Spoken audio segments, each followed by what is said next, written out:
Oh, my hyper combo's at max. I can't even max it out anymore. Really? Yeah, right. You don't gotta hit it. You don't gotta hit it. Hell yeah! I'm pushing all out. I'm trying to get it this round.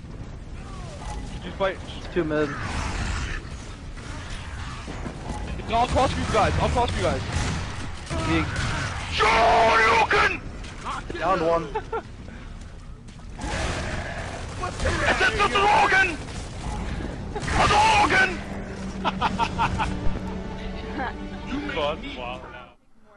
Hi, what's up guys, ArakkAttack here, and that was just a little clip, one of the many priceless moments from last weekend's EGFC Adam vs Eve tournament, which was really good to watch. It was commentated by someone called Shawnee, who was a great commentator. Everyone loved him in the chat, and he really put a lot of energy into it. And that was during a listen-in when Boss Mercs was doing some Hadoukens, which the stream obviously loved. That was a good moment though, but I really suggest you go and check out the stream. It's on the EGFC, the Epic Game Forum Clan's Twitch. You can watch all the matches, and congratulations to Nothing Personal, who actually went on to win the whole competition. But really, you should go and watch the very first match which was on the stream, which was South Park Squad, which are some members of the Epic Forum, Tau Devil, Nashers, Squirrel, people like that, versus the Heartbreakers, which is Gold Glove's team, which obviously has Gold Glove and the Johnny B, amongst others, and their match, well, I won't ruin it for you. I really want you to go and watch it because it was really tense and exciting, but let's just say it came down to the very last game of the final match, so it was as close could be. But yeah, the whole tournament was a huge success. It was amazingly well put together, it was organised really well, and this gameplay that you're watching right here is from the Ladies' Night, which was a G-Con event, where you get to play in open lobbies with prominent female members of the community, which was really fun. Just played some private matches, just had a laugh. It wasn't really competitive at all. Obviously, the host was in America and I'm from the UK, so it was a little bit laggy, but it doesn't really matter.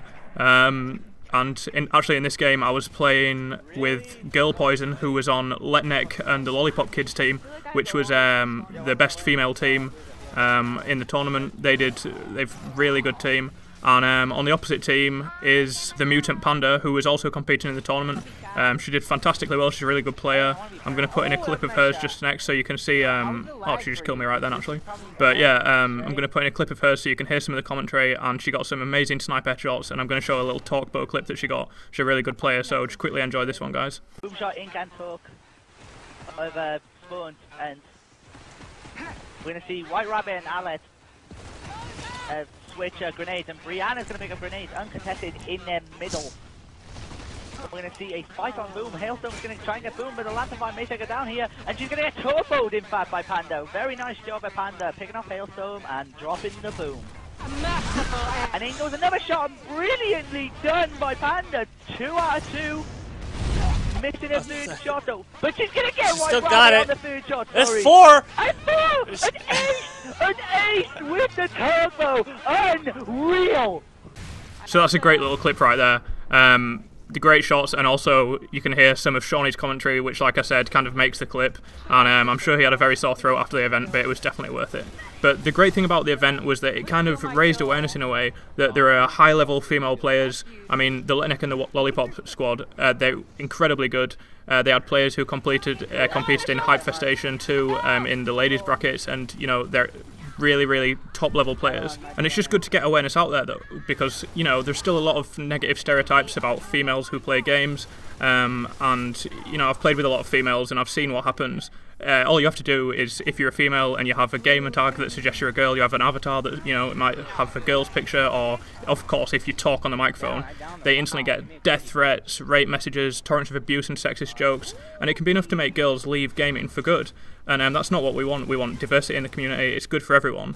And you know, fewer girls play first-person shooters than other types of games. But this year's statistics show that 46% of all gamers are female, and that's getting close to that 50-50 percentage, which, you know, we want. I mean, surely we want as many people playing Gears as possible, and not just Gears, but all games. It makes it far more interesting if there's diversity.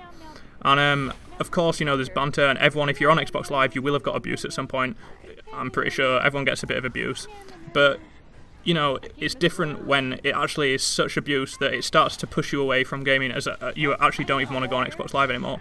And if you want to see the kind of things that they deal with, go to fatsluttyandugly.com, and it's got some examples of the things they have to deal with every day, just for being female. And you know, it's some of it's okay, I suppose. Some of it's the equivalent of what males would get, but some of it's just crossing the line. And you know, even people in the stream, it was generally alright, but there were people obsessing about the girls' voices, their bra sizes, trying to find real pictures of the girls, find out who were the hot ones, and you know, it's definitely not that's not parallel with the experience that guys have. The male members of the tournament didn't have people in the chat. You know, if there was a homosexual in the chat talking about guys who were playing in the tournament's dick sizes, and you know, it's just ridiculous. The very thought of it is just instantly ridiculous, because if that happened, everyone would just be like, dude, what the fuck are you talking about? That's totally inappropriate. Like, it's not funny, it's just like not trolling, you're just being really weird. And you know, that's kind of what we need to start saying when people are harassing girls in this way.